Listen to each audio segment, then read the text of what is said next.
जय गणपति बप्पा। हर हर महादेव। जय छत्रपति शिवाजी महाराज। जय मराठी। जय मराठा। नमस्ते, शुभ प्रभात। सभी बड़ों को प्रणाम, छोटों को प्रेम। स्वागत है आप सबका आपके अपने चैनल अभिवाणी में और मेरा नाम है अभिषेक शर्मा। आज है 24 जून 2023, दिन शनिवार। और आज कौन बनेगा करोड़पति 2023 सीजन 15 का रजिस्ट्रेशन है। ऑनलाइन ऑडिशन है, री ऑडिशन, री रजिस्ट्रेशन, कुछ भी बोल सकते हैं। यहाँ पर इस तरीके से बैनर दिखाई देगा। केवल कुछ सिलेक्टेड लोग ही हैं जो ये खेल पाएंगे। बाकी इसमें आप अपनी भाषा चुनेंगे और उसके बाद आपको मोबाइल नंबर डालना है। उसके बाद OTP आएगा। तो जो लोग सिलेक्ट हुए हैं, अजीब इन्होंने ये सिस्टम बनाया है कि केवल दिखेगा बैनर सबको, पर एंट्री केवल वो कर सकते हैं इसमें जिनको उनके तरफ से कॉलिंग की गई थी। तो मोबाइल नंबर डालेंगे, OTP डालेंगे, उसके बाद वो लोग एंटर कर पाएंगे। बाकी सबको सॉरी वाला मैसेज दिखाई देगा। तो फिलहाल हम जो है बैक में जाके अपना क्विज खेलेंगे। और जिनका भी आज ये है 11 बजे से GK टेस्ट होगा। 23 क्वेश्चन पूछे जाएंगे। डिटेल इन्फॉर्मेशन के साथ में वीडियो चैनल पर है। तो जिनका भी है उन सबको बहुत बधाई, शुभकामनाएं और बहुत अच्छे से दीजिएगा। और अभी जो है हम आज का कौन होना करोड़पति 2023 सीजन 4 का ऑफलाइन क्विज खेलेंगे, जिसको खेल के आप 500 पॉइंट जीत सकते हैं। इसके साथ ही शो के समय रात्रि में 9 से 10 जब शो आता है तो और पॉइंट्स जीत के कई सारे प्राइजेस जीत सकते हैं, जो कि इन्होंने अभी तक अपडेट नहीं किए हैं, पता नहीं क्यों। और पहले FFF और फिर हॉट सीट तक जा सकते हैं लास्ट वीक में। और ये क्विज जो है कल 25 जून 2023 दिन रविवार को दिन में 9:59 तक, यानी कि 10 बजने में 1 मिनट कम तक लाइव रहेगा। ये इसका थोड़ा डिटेल इन्फॉर्मेशन के साथ में वीडियो है। इसका शॉर्ट वीडियो भी आपको चैनल पर मिल जाएगा, जो कि केवल 1 मिनट का है, यदि आपको केवल आंसर चाहिए हो तो। इसमें मैं थोड़ा सभी ऑप्शंस के बारे में डिटेल में बताता हूँ, क्योंकि वहाँ पर अधिक धनराशि जीतने के लिए आपके पास जितनी डिटेल में इन्फॉर्मेशन होगी ना, उतना आपके लिए अच्छा है। 24/7 क्विज आइकन पर क्लिक करेंगे और जो इसके बारे में डिटेल में है वो वीडियो के लास्ट में बताऊँगा, क्योंकि 30 सेकेंड में जो है संभव नहीं हो पाता है। तो यहाँ पर बात हो रही है कि तपेदिक का पहला प्रभावी उपचार किसने खोजा। टीबी जो है ना, ट्यूबरक्लोसिस को टीबी बोलते हैं और हिंदी में तपेदिक, तो वो खोजा था सेलमैन वैक्समैन ने। अकेले इन्होंने नहीं खोजा, 2 इनके साथ और थे। वो वीडियो के लास्ट में मैं आपको बताऊंगा। ऑप्शन बी पर टच करके सबमिट कर दिया। करेक्ट आंसर है, 100 पॉइंट्स मिल गए।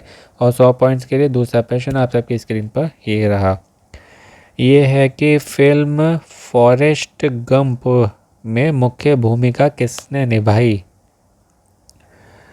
तो ये निभाई थी टॉम हैंक्स ने। ऑप्शन ए, काफ़ी पहले की बात है ये, 1994 की बात है। अभी बताऊंगा आपको इसके बारे में भी। तीसरा प्रश्न है कि निम्नलिखित में से कौन प्रसिद्ध तबला वादक हैं। तो ये सब कहीं ना कहीं जो है संगीत से जुड़े हुए हैं, पर यहाँ बात तबला वादक की हो रही है। तो वो जो हैं जाकिर हुसैन हैं। और इनको जो है आपने ताजमहल टी जो आती है उसके ऐड में देखा होगा अपने बच्चों के साथ, शायद वो यही हैं जाकिर हुसैन। करेक्ट आंसर है, 100 पॉइंट्स और मिल गए। और 100 पॉइंट्स के लिए अगला प्रश्न आप सबकी स्क्रीन पर ये रहा। ये पूछ रहे हैं कि भारत का कौन सा शहर ऑरेंज सिटी के नाम से जाना जाता है। ऑरेंज सिटी तो नागपुर के संतरे बहुत फेमस हैं, इसलिए ऑरेंज सिटी नागपुर होगा। Option D. नागपुर को और भी नामों से जाना जाता है, वो मैं अभी आपको बताऊंगा। करेक्ट आंसर है। आज का 5वां और आखिरी प्रश्न और 100 पॉइंट्स के लिए आप सबके स्क्रीन पर ये रहा। ये हमारी बॉलीवुड इंडस्ट्री से जुड़ा हुआ है। पूछ रहे हैं कि किस भारतीय निर्देशक की फिल्मोग्राफी यानी कि पिक्चर बनाना में समीक्षकों द्वारा, जो समीक्षा करते हैं पिक्चरों की, या हम लोग प्रशंसित फिल्म यानी कि जो लोगों को पसंद आती है, उसमें मकबूल हैदर और ओमकारा हैं। तो ये विशाल भारद्वाज जी हैं। भारद्वाज ऋषि थे और मैं भी उन्हीं का वंशज हूँ, उनको प्रणाम और नमन। Option C. नेक्स्ट कर दिया। अब जो है मैं थोड़ा डिटेल में आपको बताऊंगा सबके बारे में। क्विज में तो हमने 500 पॉइंट जीत लिए हैं। अगर आप अपनी जीके इम्प्रूव करना चाहते हैं तो देख सुन सकते हैं, नहीं तो कोई बात नहीं, आंसर बता दिए मैंने, आप चाहें तो स्किप कर सकते हैं। तो ये पहले पेशेंट की बात हो रही है। इसका ऑप्शन था सेलमैन, वैक्समैन या वक्समैन। तो ये 1943 की बात है। मैंने कहा था इन्होंने अकेले नहीं किया था, इनके साथ ही एलिजाबेथ बगी और एल्बर्ट सेज, SCHATZ, एलिजाबेथ बगी और एल्बर्ट सेज के साथ सेलमैन वक्समैन ने 1943 में ये डेवलप किया था। और उसके लिए जो है इनको 1952 में 1952 में नोबेल प्राइज़ मिला था। किसके लिए? फिजियोलॉजी और मेडिसिन फॉर दिस डिस्कवरी, यानी कि जिसकी इन्होंने खोज करी थी। इसमें अब पहला ऑप्शन है जोसेफ मुरे का, या मरे हैं, इनको मतलब वैसे हिंदी में बोलेंगे तो मरे आएगा, पर बोलते अच्छा नहीं लगता है इसलिए मैं मुरे ही बोलूँगा। पूरा नाम है इनका जोसेफ एडवर्ड मुरे। और ये जो है अमेरिकी प्लास्टिक सर्जन थे। और इन्होंने जो है जुड़वा भाई थे, रिचर्ड और रोनाल्ड हैरिक। उनका पहला सफल किडनी प्रत्यारोपण किया था, यानी कि kidney transplant. First successful kidney transplant कोई पूछे किसने किया था, वो इन्होंने किया था, जोसेफ एडवर्ड मुरे ने, पूरा नाम है ये इनका। और ये अमेरिका के प्लास्टिक सर्जन थे। पेशेंट किसी भी तरीके से आपसे पूछा जाता है कि किसने जो है पहला सफल मानव किडनी प्रत्यारोपण किया था, तो वो इन्होंने किया था। जिन दो भाइयों का किया था उनका क्या नाम था, वो जुड़वा थे या अकेले थे, तो किसी भी तरीके से पूछा जा सकता है। तो एक क्वेश्चन में से भी कई बार कई जो है क्वेश्चन बन सकते हैं। तो इसलिए हम, अगर आप डिटेल में पढ़ेंगे ना जितना, तभी आपको कोई कहीं से भी पूछ ले तभी आप बता सकते हो। ये आपको ऊंचे लेवल तक जाने के लिए, अधिक धनराशि जीतने के लिए डिटेल इन्फॉर्मेशन होना आपके पास मस्ट है, कंपलसरी है। इसलिए बताता हूँ मैं आपको कि जिससे आप ज्ञानवान होकर अधिक से अधिक धनवान हो सकें। इसके साथ ही इन्हें जो पुरस्कार मिले हैं वो फिजियोलॉजी और मेडिसिन में नोबेल प्राइज़ मिला था 1990 में, गोल्डन प्लेट अवार्ड मिला है 1991 1991, और लातेरे मेडल मिला है इनको 2005 यानी कि 2005। तीसरा इसमें ऑप्शन है ऑप्शन सी वाला, विलेम जोहान कॉफ। पूरा नाम विलेम जोहान पिम कॉफ। पिम जो है बीच में है, जोहान और कॉफ के पिम, PIM वाला पिम। ये जो है कृत्रिम अंगों के लिए जाने जाते हैं, यानी कि आर्टिफिशियल जो होते हैं, उसमें इन्होंने हेमोडायलिसिस और आर्टिफिशियल हार्ट, कृत्रिम हृदय के साथ में कृत्रिम अंग, बॉडी के अलग अलग पार्ट्स के अंग, यानी कि किसी मानव शरीर में नकली अंग लगा के भी उसको चलाया जा सकता है। तो ये इन्होंने बहुत अच्छी जो है खोज करी है। और जब द्वितीय विश्व युद्ध चल रहा था ना, उस समय किडनी फेलियर में गुर्दे की विफलता के लिए डायलिसिस के क्षेत्र में उन्होंने अपनी जो है प्रमुख खोज की थी। और इन्हें जो है एडिनबर्ग विश्वविद्यालय के चिकित्सा विज्ञान के लिए कैमरून पुरस्कार मिला है 1964 में। गैरडनर फाउंडेशन अंतर्राष्ट्रीय पुरस्कार मिला है 1966 में 1966। हार्वे पुरस्कार इन 1972 1972। विल्हेम एक्सनर मेडल मिला है इन्हें 1980 1980, और जापान पुरस्कार मिला है इन्हें 1986 में इन 1986। डी है James Clerk Maxwell. James Clerk Maxwell जो है ये स्कॉटिश मैथमेटिशियन थे, यानी कि स्कॉटिश गणितज्ञ थे। और इन्होंने जो है विद्युत चुंबकीय विकिरण के लिए जाने जाते हैं, और बिजली, इलेक्ट्रिसिटी यानी कि, और मैग्नेटिक और प्रकाश को जो है विभिन्न रूप में वर्णित करने वाला पहला सिद्धांत जो है उसके लिए जाने जाते हैं। इलेक्ट्रोमैग्नेटिज्म के लिए जो है मैक्सवेल के समीकरणों को भौतिकी में दूसरा महान एकीकरण कहा गया है। पहला जो है आइजैक न्यूटन द्वारा किया गया था, दूसरा भौतिकी में दूसरा महान एकीकरण के लिए ये जाने जाते हैं जेम्स क्लर्क मैक्सवेल या जेम्स क्लार्क मैक्सवेल। और इन्हें कई सारे जो है अवार्ड्स भी मिले हैं, जिसमें एडिनबर्ग के रॉयल सोसाइटी के फेलो स्मिथ पुरस्कार मिला है 1854 में, इन 1854 एडम्स पुरस्कार इन 1857 1857, रमफोर्ड मेडल मिला है 1860 में 1860, और कीथ पुरस्कार मिला है 1869 टू 1871, 1869 से 1871 कीथ पुरस्कार। उसके बाद दूसरे पेशेंट पे चलते हैं, जो कि लीड रोल की बात थी फॉरेस्ट गंप में। तो फॉरेस्ट गंप जो है 1994 में आई थी, 1994 में, और ये एक अमेरिका की कॉमेडी ड्रामा मूवी थी, और इसको रॉबर्ट जेमिक्स ने डायरेक्शन किया था, निर्देशन जो होता है, और एरिक रोथ ने इसको रिटर्न किया था, इसकी स्क्रिप्ट लिखी थी।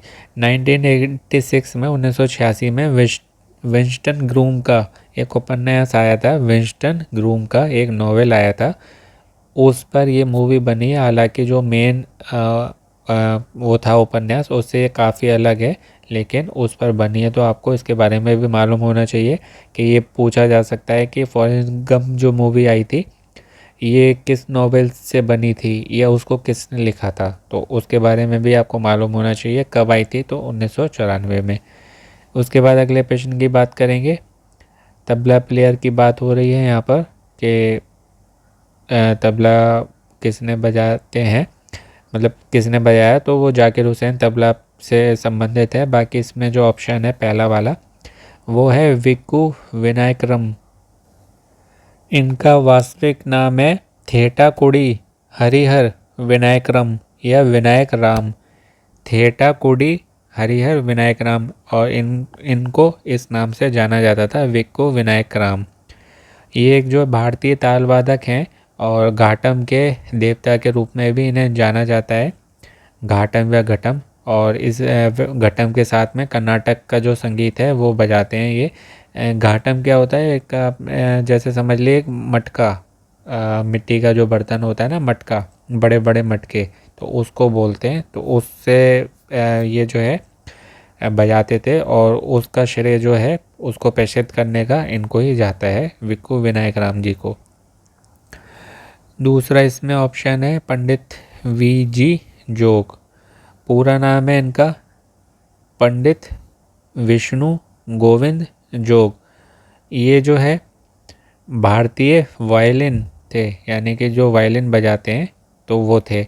20वीं सदी में इन्होंने जो है हिंदुस्तानी संगीत परंपरा में वायलिन के सबसे प्रमुख प्रतिपादक थे, यानी कि जो बजाते थे, उस रूप में इनको जाना जाता है, और इस वाद्य यंत्र को हिंदुस्तानी संगीत में पेश करने का श्रेय इनको ही दिया जाता है, पंडित विष्णु गोविंद जोग जी को। तीसरा ऑप्शन तो मैंने आपको बता ही दिया, जाकिर हुसैन जी। और इसके साथ ही पद्म में 3 पुरस्कार होते हैं, जो 3 प्राइजेस पद्म में, पद्मश्री, पद्म भूषण और पद्म विभूषण, तो इनको तीनों ही मिल चुके हैं। पद्मश्री मिला था 1988 में, 1988, 2002 में पद्म भूषण 2002, और पद्म विभूषण इसी वर्ष मिला है इनको 2023 में। तो ये हुआ पद्मश्री 1988, पद्म भूषण 2002 एंड पद्म विभूषण इन 2023। चौथा इसमें ऑप्शन है पालघट मनी अय्यर या पलघट मनी अय्यर। पूरा नाम है इनका पालघट टी.एस. मणि अय्यर। कर्नाटक संगीत से ये जुड़े हुए हैं, और इनके समकालीन यानी कि इन्हीं के समय के हैं सुब्रमण्यम पिल्लई और Ramanathapuram C S. Murugabhupathy, Ramanathapuram C S. Murugabhupathy, तो ये उनके साथ मृदंग बजाते हैं, और ये इनकी तिकड़ी है। जैसे अपने बॉलीवुड म्यूज़िक में आपने देखा होगा शंकर एहसान लोय, 3 की टिकड़ी है ना, तिकड़ी जो होती है, यानी कि त्रिमूर्ति कहा जाता है उनको, और बाकी विशाल शेखर हैं वो 2 हैं ऐसे। तो ये जो है वहाँ के हैं, कर्नाटक के संगीत से जुड़े हुए, तो इन्हें जो है मृदंगम की पवित्र त्रिमूर्ति के रूप में जाना जाता है। तो ये क्वेश्चन आ सकता है बड़े अमाउंट का कि मृदंगम की पवित्र त्रिमूर्ति में कौन कौन आते हैं, तो 2 आपको नाम दे दिए जाएँ। तो उसमें ये तीनों हैं, सुब्रमण्यम पिल्लई और पलानी सुब्रमण्यम पिल्लई, रामनाथपुरम CS मुरुगबो पैथी और ये पालघाट TS मणि अय्यर। और ये जो हैं पहले मृदंग वादक थे जिन्हें मद्रास की संगीत अकादमी द्वारा संगीत कलानिधि पुरस्कार मिला है 1966 में 1966, और इन्हें पद्म भूषण मिला है 1971 में 1971 में, और भारत सरकार द्वारा संगीत नाटक अकादमी पुरस्कार मिला है 1956 में। तो ये सारे पुरस्कार इनको मिले हैं पालघाट मणि अय्यर जी को। चौथा प्रश्न है जो कि था ऑरेंज सिटी के नाम से जुड़ा हुआ, तो वो तो नागपुर है। इसके बारे में मैंने आपको बताया था कि और भी बताऊंगा। पहला इसमें ऑप्शन है औरंगाबाद। तो औरंगाबाद जो है वो अजंता एलोरा की आपने गुफाएं सुनी होंगी, उनसे जुड़ा हुआ है। पुणे भी कई चीज़ों के लिए फेमस है और नासिक भी। और बात हो रही थी नागपुर की, तो नागपुर को और किस नाम से जाना जाता है? नागपुर को भारत की बाघ राजधानी भी कहा जाता है, क्योंकि ये जो है भारत के कई भाग अभयारण्य जो होते हैं जहाँ पर बाघ होते हैं और उनके जो वन होते हैं तो उनको अभयारण्य बोलते हैं। तो बाघ अभयारण्य हैं कई यहाँ पर, उनको दुनिया से जोड़ता है। और पुणे के बाद ये महाराष्ट्र में IT क्षेत्र के लिए महत्वपूर्ण शहर जो है उनमें से एक है। IT सेक्टर जो होते हैं इंफॉर्मेशन टेक्नोलॉजी सेक्टर। और नागपुर जो है बिल्कुल देश के केंद्र में स्थित है और जीरो माइकल मार्कर भारत के भौगोलिक केंद्र को दर्शाता है। एक आपने देखा होगा जो रोड के साइड में लगे होते हैं नीचे पत्थर के, उस पर लिखा होता है कि ये शहर इतने किलोमीटर, ये शहर इतने। तो उसमें जो है ना, तो वो जीरो माइल मार्कर जो है ना वो भी नागपुर में है। तो ये सारी चीज़ें हैं। और ये जो मैंने आपको बताया था इस पर ध्यान रखिएगा, नागपुर को भारत की बाघ राजधानी भी कहा जाता है। और पांचवा और आखिरी प्रश्न है था आज का, जो कि है बॉलीवुड इंडस्ट्री से जुड़ा हुआ और विशाल भारद्वाज जी से। तो सभी जो है डायरेक्टर हैं और बहुत बहुत अच्छी मूवी बनाई है सबने, और कई कई मूवी बना चुके हैं। और यहाँ पर बात हो रही थी विशाल भारद्वाज जी की। तो इन्होंने जो मूवीज़ बनाई हैं बिल्कुल अलग हटके होती हैं। उनकी पत्नी है रेखा भारद्वाज जी जो गाने गाती हैं, उनकी आवाज़ भी बिल्कुल अलग है, उनके गाने भी बहुत फेमस हैं और कई मूवीज़ में गाया, इनकी मूवी में भी गाया है। और ये जो है म्यूज़िक भी देते हैं, जैसे संजय लीला बंसाली है, म्यूज़िक मूवी लिखते भी हैं, डायरेक्ट भी करते हैं, प्रोड्यूस भी करते हैं उसको। ऐसे ही ये विशाल भारद्वाज भी म्यूज़िक भी दे लेते हैं और लिख भी लेते हैं कहानी और मूवी भी बनाते हैं। तो इनकी जो कई कहानियाँ हैं ना, वो विलियम शेक्सपियर के जो नॉवेल्स हैं, जो उनके बुक्स हैं, तो उनसे इंस्पायर होके उनका मतलब एक उपन्यास लेके इन्होंने पूरी एक मूवी बनाई। तो कई सारी मूवी हैं, जैसे ओमकारा है वो ओथेलो से बनी है। तो ऐसी कई अलग अलग मूवी जो हैं वो विलियम शेक्सपियर के नॉवल से इन्होंने बनाई है। तो ये थी बात आज 24 जून 2023 के कौन होनहार करोड़पति 2023 सीजन 4 के ऑफलाइन क्विज की बात। आशा करता हूँ आपको अच्छे से बता पाया होंगे और आपकी जीके और इम्प्रूव हुई होगी। बाकी अपनी तैयारी और करते रहें और क्विज़ के वीडियो आपको चैनल पर मिल जाएंगे। और जीके के क्विज़ जो है वो अमेज़ॉन का क्विज़ जीके का ही क्विज़ होता है, तो उसको आप देखिए, प्राइस तो जीत सकते हैं, साथ ही आपके जीके भी इम्प्रूव होगी। बाकी जहाँ से तैयारी कर रहे हैं करते रहें, प्ले अलॉन्ग अवश्य करें डेली, और अपनों का ध्यान रखें, स्वस्थ रहें, व्यस्त रहें, मस्त रहें, प्रसन्न रहें, सुनते रहें अभिवाणी भाई अभिषेक शर्मा। आपका दिनों जीवन शुभ हो। All the very best and best of luck friends. नमस्ते, शुभ दिन।